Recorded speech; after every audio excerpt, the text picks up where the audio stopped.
Bonjour à tous, première vidéo de l'année 2019, l'occasion pour moi de vous souhaiter une excellente année 2019 et pleine de bonnes choses pour les mois à venir.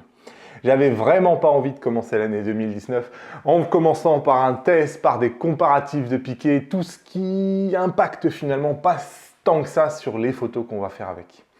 J'avais envie donc de parler photos et je vais en profiter donc de cette vidéo pour vous présenter les photos que j'ai faites au cours du mois d'octobre, novembre et décembre 2018 puisque c'est quand même quelque chose aussi qu'on me reproche pas mal. On me dit Damien, tu mets pas assez de photos, on se rend pas compte de qu'est-ce qu'on peut faire avec. Bon, écoutez, comme ça sera concret, je vais vous montrer les photos que je fais moi.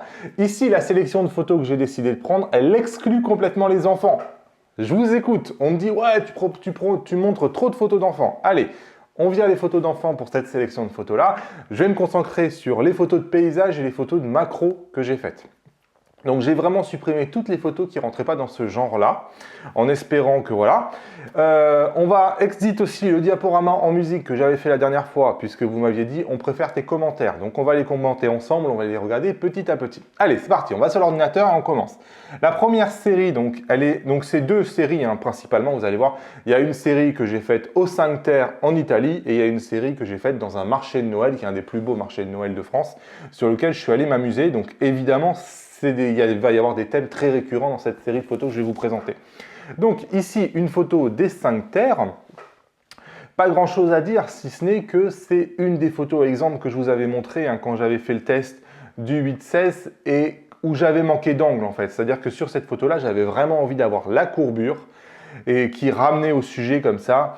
Et malheureusement, ici, je manquais un peu d'angle pour pouvoir mettre plus de pierres ici, à cet endroit-là.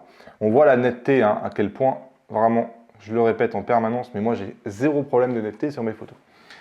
Donc ici, évidemment, sur une pose un peu longue, pour lisser un peu plus l'eau et avoir cet effet ici sur les vagues qui viennent s'échouer sur les roches. Un panorama. Hop, ici, j'avais envie de jouer avec le mouvement de l'eau, on peut le voir. J'ai attendu le bon moment pour... On fait une rafale de photos, je sais pas, mais j'ai peut-être une rafale de 100 photos sur plusieurs minutes. Et il y a un moment donné, il y a la photo qui a le truc en plus, où ici, j'ai à la fois le mouvement des vagues que j'aime bien de ce côté-là, même si la pose est peut-être un tout petit peu trop longue, je perds un peu le mouvement des vagues ici, mais j'ai surtout, hop, ici, cette traînée d'eau qui me plaît et qui complète un peu l'image, je trouve. Toujours, c'est le même rocher, mais pris cette fois-ci de l'autre face. Et donc là, je me suis servi en fait de créer une espèce de courbe qui va amener sur le château de l'autre côté. Voilà, une vue toujours des 5 Terres. Toujours pareil. Alors ici, j'ai l'étoile, elle est voulue. Clairement, ce n'est pas du cramé, elle est voulue. Donc j'ai fermé mon ouverture pour avoir cette étoile-là. Le reste, comme vous pouvez le voir, c'est une pose longue pour flouter, pour figer l'eau, enfin pour flouter le mouvement de l'eau et avoir cette eau apaisée. Voilà, une autre vue. Ici, on est monté. On a, encore une fois, c'est pour ça que je dis le matériel, ça ne va pas tant changer la photo que ça. Ici, qu'est-ce qui fait la photo? Ce qui fait la photo, c'est d'avoir le bon spot. Et avoir le bon spot, c'est savoir où aller. Et clairement, on a cherché le bon spot pour monter, monter, monter, monter. Et donc, c'était avec Olivier Roch. Et donc ici, on voulait un spot en fait qui permettait d'avoir la tour en dessous de l'eau en fait et de ne pas avoir la tour qui coupait l'horizon parce que ça aussi, la séparation des plans et le fait de ne pas avoir quelque chose qui va couper les éléments, c'est quelque chose de très important. Et ce n'est pas le modèle de l'appareil photo qui va faire ça.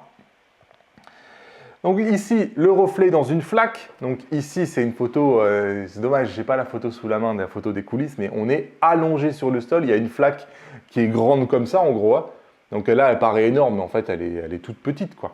Et on se sert du reflet de la flaque pour écraser déjà la distance qu'il y a entre la flaque et le sujet, parce qu'ici, il y avait quand même pas mal d'eau, mais ça ne nous intéressait pas, donc on l'écrase. Et on a le reflet du clocher ici dans la flaque, ce qui permet de faire une photo qui est différente, un point de vue qui est différent. Mon seul regret sur cette photo, c'est ici cette camionnette. Et j'ai essayé de l'enlever, mais pour l'instant, je n'ai pas le niveau suffisant dans Photoshop pour vraiment arriver à l'enlever.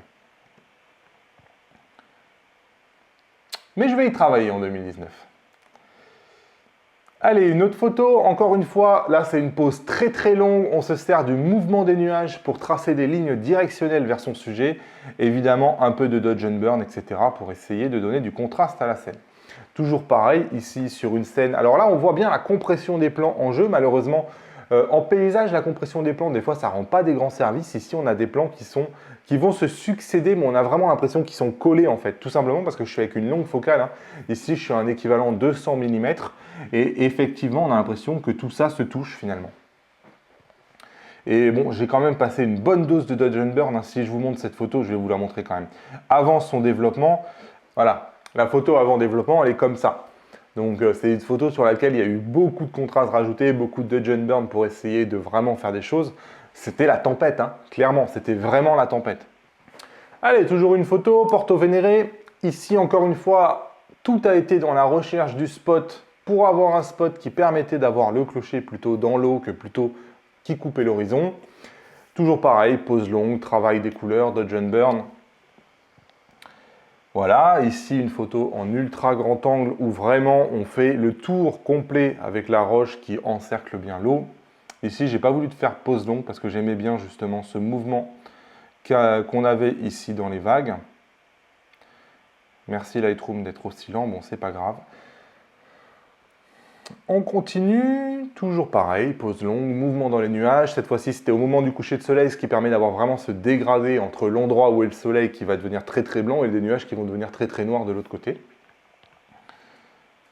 Hop, ici une vue pas banale finalement, j'ai voulu faire un cadre dans le cadre, je me suis servi simplement d'une alcôve qui était sur le côté et j'ai fait ce que j'ai pu. Alors ici ça ne se voit pas parce que je l'ai retravaillé, mais en fait ici c'est plutôt un panorama, c'est-à-dire que j'ai pris une photo du bas, une photo du haut et une photo du centre et je les ai rassemblées ensuite dans le logiciel. Voilà, une photo toujours pareil, on se sert des lignes directrices. Donc ici, je me suis servi de ce chemin qui était un chemin rectiligne droit. Hein, et en fait, je le fais partir des coins. Moi, j'aime bien faire ça. Un mouvement intéressant dans le ciel. Hein, des fois, on n'a pas de ciel intéressant. Et en fait, une des façons de rendre le ciel intéressant, c'est simplement de faire une pause longue sur le ciel pour avoir un ciel qui est différent. C'est pas du tout créé. Hein, le ciel était vraiment comme ça à la prise de vue. Voilà, des fois des couchers de soleil intéressants. Hein, quand vous avez un coucher de soleil comme ça avec les rayons qui sont dispersés par la diffraction des arbres, vous avez ces trucs-là, ces rayons qui s'étalent. C'est absolument magnifique, j'adore ça personnellement. Voilà, la saison, l'automne, c'est aussi l'occasion de faire des champignons. Donc évidemment, je ne me suis pas privé d'aller aux champignons. Comme vous pouvez voir d'ailleurs, ces photos-là sont prises au XH1, hein, tout simplement parce que là, dans des situations un peu de macro comme ça, la stabilisation du XH1 a vraiment son importance. Voilà, alors ici j'adore cette photo, je vais vous la mettre en grand écran. Encore une fois, une photo faite au XH1, donc ici je suis avec le 80 mm macro de chez Fuji, donc. Hop, et j'avais cette araignée qui est vraiment la touche, on ne peut pas le choisir ça, on ne peut pas le placer, on ne peut pas le créer. Elle était là, elle était exactement au bon endroit, elle était là où il y avait la lumière. Bon évidemment, il y a un petit coup de flash quand même sur cette photo, mais franchement, impeccable. Ça, quand vous avez ces éléments qui s'alignent comme ça pour vos photos, c'est absolument génial. Une photo de paysage classique de là où j'habite. Et voilà, et ensuite on va passer dans un univers Noël avec tous les marchés de Noël, les décorations. Il n'y a que des photos comme ça, c'est des photos de saison. Alors vous voyez, une photo aussi bête hein, qui va se concentrer que sur une boule. Je vois beaucoup de gens qui vont prendre tout le sapin en entier, qui ont des photos qui sont finalement assez banales. Vous pouvez des fois vous concentrer que sur un seul détail, isoler une seule boule et vous allez voir que le résultat finalement il sera mieux. Alors j'ai essayé d'avoir la boule à peu près au milieu avec une partie composée du sapin et une partie composée des décorations. Enfin du bokeh ici en l'occurrence. Voilà, joyeuse fête ici aussi. Encore une fois, c'est vraiment une sous-exposition pour faire ce qu'on appelle un low-key. J'ai gardé vraiment que les tons les plus lumineux et tout le reste a complètement disparu hein, parce que le reste, c'était une mairie. Hein. Donc derrière, il y a une mairie avec des murs blancs et compagnie qui n'était pas du tout intéressant. Et ensuite, on va passer sur des photos du marché de Noël, donc du Barcarès dans le 66. Hop, ici, j'ai voulu mixer une photo où j'avais d'un côté la roue avec les traînées du mouvement de la roue, et par contre un manège qui lui était fixe. Donc il a fallu attendre le bon moment, attendre que les gens soient placés au bon moment. Évidemment, j'ai dû faire du nettoyage sur cette photo-là, donc je me suis servi de photos où il n'y avait personne à certains endroits pour les récupérer, pour les ajouter sur cette photo-là. Voilà, des photos. Alors des fois, on veut la photo avec la roue en pose longue, des fois on veut la photo avec la roue figée parce que c'est plutôt le jeu de couleurs qui nous intéresse. Hein. Ici, le rouge, bleu et le jaune de la roue m'intéressaient parce que c'est finalement les couleurs qu'on retrouve ici avec le rouge de l'écharpe, du bonnet et le nez et les pieds jaunes ici de mon petit bonhomme. Donc c'est vraiment quelque chose qui m'intéressait. J'aimais bien les lignes, tout ça, ça me parlait bien. Voilà, le Lydia, qui est l'endroit où a lieu le marché de Noël cette année chez moi. Donc c'est un bateau. Donc ici, je suis sur un ultra grand angle. Je me demande si je ne suis pas au 8 mm. Ouais, c'est ça, je suis au 8-16 ici. Voilà. Allez, petit Papa Noël au 8-16 aussi. Collioure, lors de la fête des Lumières. C'est une projection. Ici, la prise de vue n'est pas facile du tout. Hein. Moi, je voulais des détails dans le ciel, je veux des détails dans la mer. Je ne voulais pas que la mer soit cramée, je voulais des détails sur la projection et je voulais pas perdre les hautes lumières ici sur les deux spots que j'avais en face. Hein. Donc, évidemment, il faut faire un bracketing. Évidemment, il faut additionner ça. Gérer les décalages. Il y avait des gens sur la plage. Hein. Il a fallu enlever les gens qui étaient sur la plage pour traiter la photo. Il ne faut pas croire que tout ça, ça se fait tout seul. Hein. Une autre photo, donc évidemment prise à Collioure, toujours pendant la fête des Lumières, ici en donnant plus de place au ciel. Voilà, petit Papa Noël. Hein. Voilà, cette photo du renne, je suis allé 2 fois au marché de Noël. La première fois, j'ai été incapable de savoir comment mettre en valeur ce renne. Incapable. J'y arrivais pas. Donc j'y suis allé la deuxième fois en me disant, bon, on va essayer de mettre en valeur ce renne, donc tu vas bien trouver une solution. En plus, ils ont foutu un putain d'arbre devant, qu'on ne voit pas là, mais il y a un putain d'arbre qui empêche quasiment de faire tout ce qu'on veut avec le renne. Et donc, je me suis mis en tête de prendre cet angle-là et de me dire, j'attends qu'un enfant arrive, parce qu'il me fallait une présence humaine pour donner une échelle, en fait, à ce renne. Et je voulais que l'enfant ait une attitude intéressante. Je peux vous dire qu'on peut attendre un moment parfois. Hein. Et à un moment donné, vous avez l'enfant qui arrive, il est tout seul, il n'y a personne d'autre dans le champ qui vous empêche de faire la photo que vous avez envie de faire. Et en plus, on voit, il a cette attitude comme ça, un peu impressionné, il regarde en l'air. C'était exactement l'attitude que j'attendais. Donc c'était vraiment impeccable. Il était parfait. Enfin, bref, c'est une photo que j'aime bien parce que c'est une photo que j'ai mis du temps à faire. Et elle n'a rien à voir avec le matériel. Donc là, pareil, hein, toujours, j'essaye avec le sapin de dessiner. Il y a une complémentarité des couleurs jaunes, des couleurs bleues. Moi, j'aime bien. Je trouve que c'est pas mal. Voilà, ici, j'ai voulu réunir les différents Papa Noël qui étaient là, la lettre au Père Noël qui est sur la droite. J'ai essayé d'agencer ça à droite, à gauche, en haut. Ici, sur cette photo-là, il me manque un peu de ciel, je trouve. Voilà, une autre prise de vue. Donc là, on est dans le cadre du marché de Noël. Donc évidemment, hein, j'ai fait l'exercice de prendre toutes les photos que je pouvais au marché de Noël. Autre vue, cette fois-ci, en mettant une boule avec la roue. En plus, la boule a des couleurs chaudes, la roue a des couleurs froides. Moi, j'aime bien l'intérêt. J'ai essayé de garder finalement les petits chalets qui me créaient une pointe de fuite. Mais on pouvait aussi faire une autre composition en se mettant plus loin de la boule. Et en centrant un peu la boule, on a mieux l'aura d'éclairage que ça fait au sol. Et cette fois-ci, par contre, en ne perdant pas le ciel. Ça, c'était important de ne pas perdre le ciel. Voilà. On peut faire aussi un zoom sur la boule avec pas du tout la roue comme ici qui peut... Ça se superpose quand même un peu.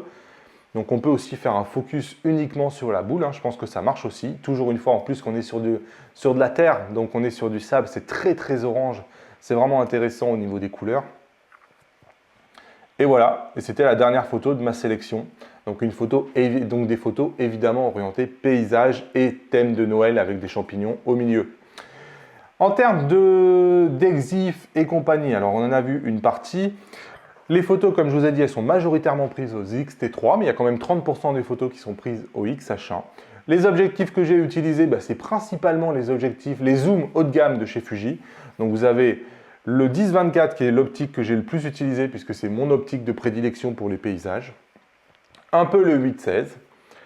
Le 16-55, cette photo, hein, après le 10-24, c'est celui que j'ai le plus utilisé, le 16-55. Le 50-140, une photo, laquelle je ne sais pas. Ah bah oui, la photo, celle-là où je vous disais, elle est prise de très loin, avec la compression des plans que ça a engendré. Une photo au 56 mm 1.2, parce que là, en général, quand j'utilise le 56 mm 1.2, c'est que je veux jouer sur le bokeh.